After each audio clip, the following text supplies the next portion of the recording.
చూడండి ఇప్పుడు దోశ అయిపోయింది కదా. ఇప్పుడు దీన్ని టర్న్ చేసుకొని చూసారా ఎంత రెడ్గా ఎంత బాగా కాలిందో.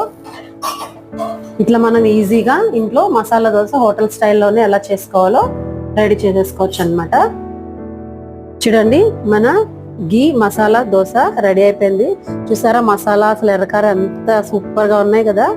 అసలు తినాలనిపిస్తుంది చూస్తుంటే, అంత బాగుంది టెక్స్చర్ గానీ. మనకి చూడండి ఎంత బాగా వచ్చిందో దోశ, చాలా బాగుంది చూడడానికి. మంచి వాసన కూడా వస్తుంది, నెయ్యి సూపర్ ఉంది, స్మెల్ కూడా. ఇందులో మనం చట్నీతో తినొచ్చు, ఉట్టిగా కూడా తినేసేయచ్చు. కానీ మన దగ్గర ఎర్రకారం ఉంది కదా, అది వేసుకో. చూడండి మన దోశకి ఇంకా టేస్ట్ ఎన్హాన్స్ చేయడానికి కొంచెం బటర్ వేస్తున్నాము. ఈ వేడికి బటర్ కరుగుతుంది కదా, సూపర్ అంటే సూపర్ ఉంటుంది టేస్ట్. ఒక్కసారి ఇలా ట్రై చేసి చూడండి, టేస్ట్ మాత్రం చాలా చాలా బాగుంది. ఇలా ఒకసారి ఈజీగా ఇంట్లోనే మసాలా దోశ ట్రై చేయండి. ఓకేనా?